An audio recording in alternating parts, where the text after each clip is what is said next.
Hello and welcome to another Naval Alliance where we watch the joys of Ilahorm in the Leningrad Tier 7 Premium Russian Destroyer. Now he spawned on the right hand side of the map and he's divisioned up with a colleague who's sailing the Nelson, and he comes across his first DD. There's one thing about the Leningrad is she is one hell of a gunboat and blisteringly quick. At a standard of 43 but with their speed boost of 46, and that can obviously be upgraded with flags and such. And this DD has been caught massively unawares.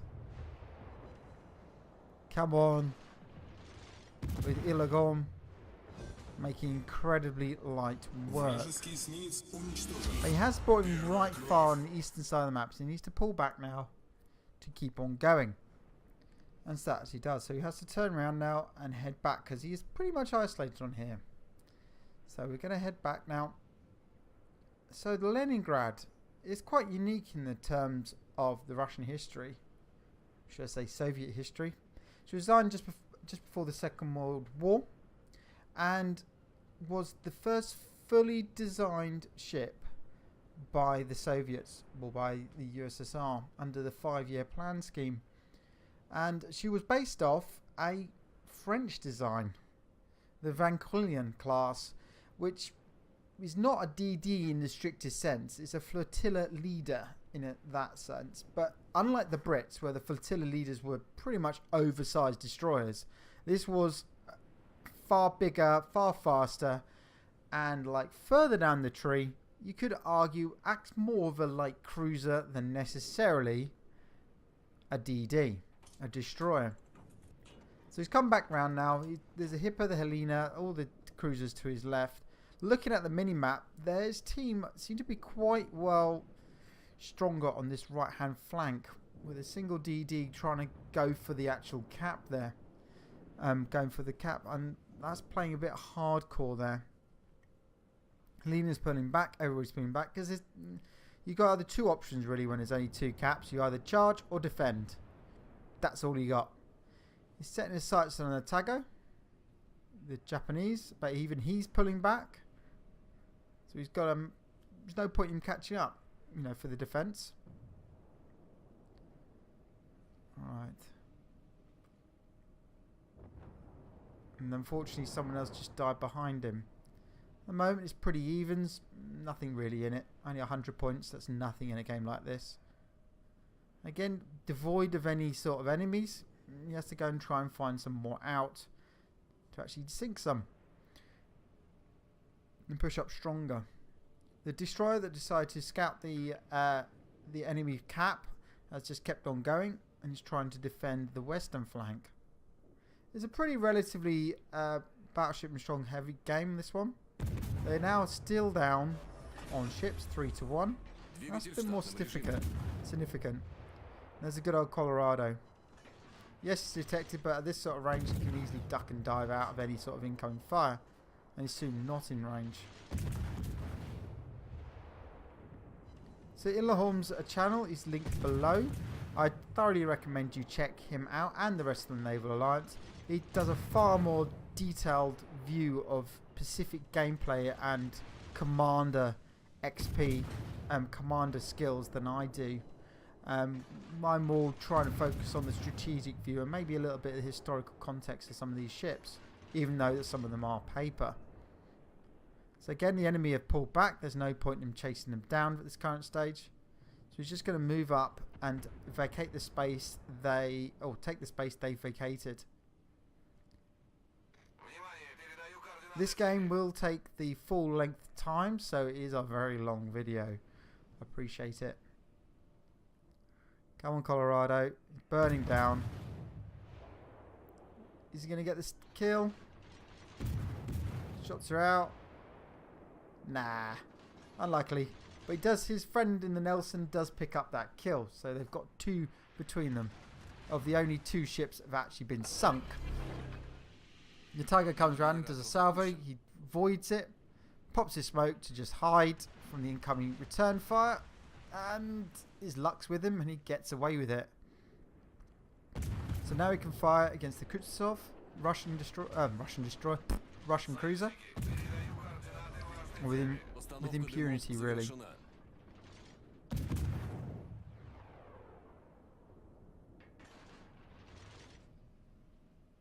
Come on. Ah, just bounces. That's unfortunate and unlucky.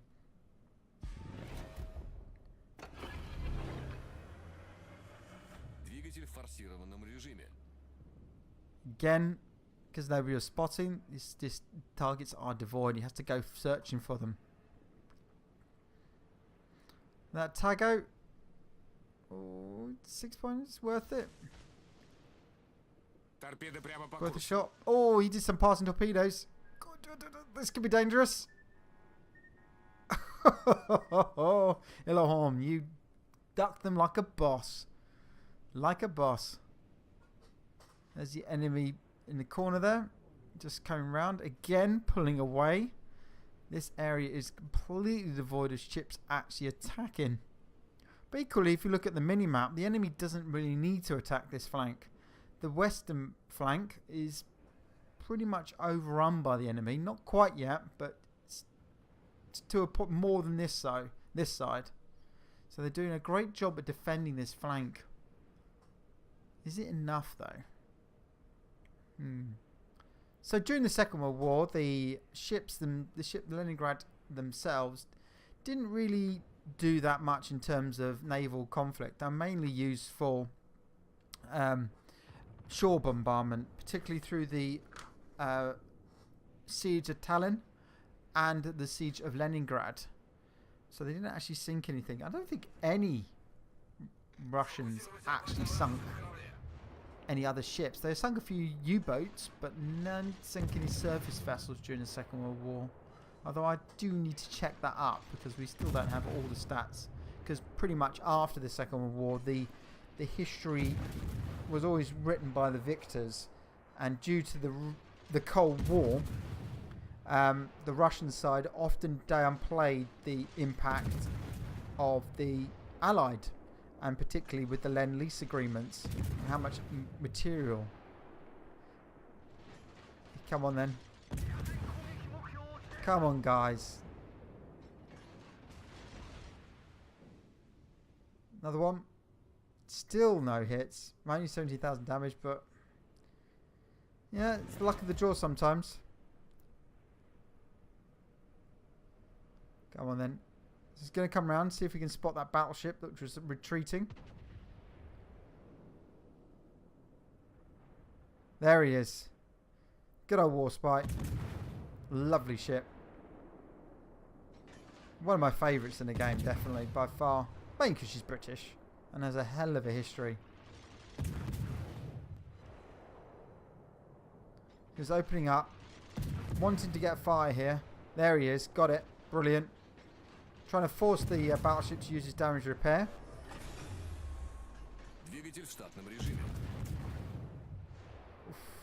Come on, Ilham, you can do it.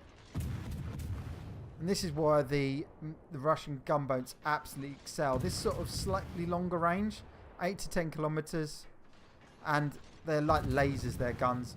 Brilliant arcs, brilliant velocity, which is very similar to what the Leningrad was like. Very, very powerful guns for his size. Come on, he's going to get the final kill. He repairs the damage. It's only going to delay his death. 700 points left. Come on, Ilham, get him. Bring up your second kill. Yes, he does. Well played. But again, he finds himself quite far to the east of the map. So what he's got to do, he's got two choices here really. He can either A, go for the enemy cap and really try and push them out, or he can fall back to actually try and defend his own cap. Both options have their positive and negatives. I mean, if he attacks the cap, obviously he'll take any pressure away from his cap. But equally, he might also then find himself isolated because he's the only one up this end. If he falls back, he can then defend his own cap and be with some allies. Now, watching this through, I think he at this point, I think he decides to actually go back to his own cap and give parting shots to any sort of enemies that he can, because they're quite strongly defended over in their own position, and with the Russian speed, it's not really needed. I mean, it's just absolutely not needed. Oh, but you know, low health cruiser at that beautiful range is undetected now. It's just asking for trouble, isn't he? Absolutely asking for trouble. The enemy is put on speed, but is it enough? I don't know why he was so stopped there. God, can he get away? Come on, Ilhan. Get him. These torpedoes against the pushing cruiser, I think it is. Oh, it's minimal health there. Come on, my friend. Oh, maybe with this salvo. Maybe. Oh, they bounced. Come on. Bounce those, bounce. And no, you didn't get it. Don't. But look at here. That Tago has had enough of him being here. And he's just going to get crossfired here. Another fire. More crossfire. Armor crossfire, armor piercing. Great damage dealing. Come on. You're pulling back. This guy is definitely overextended. It's all about who can get the kill. Oh, he's still there. He's still there. Come on, Ilhan. You can get this one. He's taking a lot of pounding. He fires in return. Oof, just misses him. Nice bit of dodging there. Oh, the fire's now gone out, I think just by natural circumstances. And he gets him. And the passing salvo just does a little bit of a break. Whew, time to take a breather. So that was a lovely decision now, because there was more vessels than I actually could see at the time. So I'm trying to watch these live, so I don't quite know what he does. So to give you a bit of my viewpoints on it. The enemy have definitely started taking the cap. He's got to come back. And there's that destroyer. The Grenada, the Pan-Asian destroyers. I don't know if you realised early on in the game, it appears there was a super tester testing out the new Pan-Asian cruisers. So expect them sometime next year. Which makes sense, because we've had the DDs. And they're quite powerful. And quite good, actually, with their deep water torpedoes and unique. Massachusetts. More recent premium tier 8 American battleship.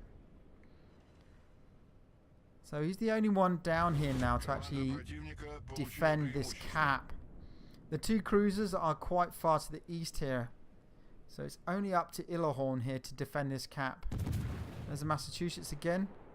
But look who's coming down on the south there. Another, the British King George, the 5th class battleship. Come on. Get his superstructure. Or at least get a fire. So that DD is out of sight at the moment. He's dead by the cruiser, I believe. So, where is this destroyer? Where would he be? So he's either going to be pushing away and almost to the edge of the cap, or hiding behind that island. That's the two options got open to him. Now, if I was a DD, I'd probably hide behind the island to ambush anything coming round. I think Ilhan actually realizes this, because he doesn't open fire on the King George, and there he is. This is going to be tight. Ooh. Both are very good gunboat destroyers. Ouch. But Ilhan certainly has the is the better of that encounter. But that's a full health King George. Thankfully it's not German, so it doesn't have any sort of... Oh, still a good blind firer. So this, he could fire his torpedoes now, but equally that King George is coming directly towards him. So he's ducking and diving. He's no fool. He can go either left or right. So if he fired his torpedoes now, it'll be a 50-50. So it's better to get close and to make sure. But with such low health, that's a risky move. He's going for it though. Trying to beat the gun rotation. Good, he got it. Beautiful. Look at that broadside. Only secondaries to deal with. He's beaten the traverse of the guns. Fantastic play. Well done. Bringing up his Kraken. But he's got a friend. Another King George. Who's opened fire. And she's enough to kill Little Orm. Well, the points very tight. But the enemy have the slight advantage now. The only way for Ilahorn's team to win is to kill that King George. And look at the position of his friendlies. They are miles away. On the edge of the map, still struggling to get there. The Edinburgh sets his torpedoes up, thinking that the King George is going to be close, but he won't be very close. He's got two options at King George. Either come in and fight or run and win. Now, depending on what type of player he is, he's going to be either, you know what, I want to win this game, or I actually want to go for glory. There's other two ways about it. It's all dependent on where that guy is. So, where do you think, folks? Well, I reckon there he is. He's the running type. He's running away to actually win. But he's no fool. Did you see what ammo type he had loaded in preparation for the Edinburgh? A very lightly armoured cruiser. Armour piercing. The right ammo type for that situation. The hypersonic is firing. Can these guys do it in time? That's the question. It's going to be tough. They can whittle him down. Another salvo in. Oof, Edinburgh just survives. Come on, guys. Were you close enough? Were you close enough to do the work? To finish the job that Ilahorn has laid out for you guys? Oh, it's getting tight. Less than a minute left. Maybe a detonation? You never know. Come on. There's another set of salvo in. Goodbye, Edinburgh. Just you know, Hipper. Come on. But you're just too far away. Unfortunately, you're just too far. And with the timer, you can hear running down. And with the British heel for the battleships, this is going to be an agonising loss for Ilahorn and his team. But still a great game. Over 100,000 destroyed, a Kraken thrown in there, and some great awareness using the mini-map. Coming back when the team needed him. Unfortunately, he was alone and didn't quite have enough. Anyway, check out the results screen. Check out the rest of the Naval Alliance below. I've been Midshipman Slack. I've enjoyed making this. Like and subscribe. And I'll see you all on the next one. Goodbye.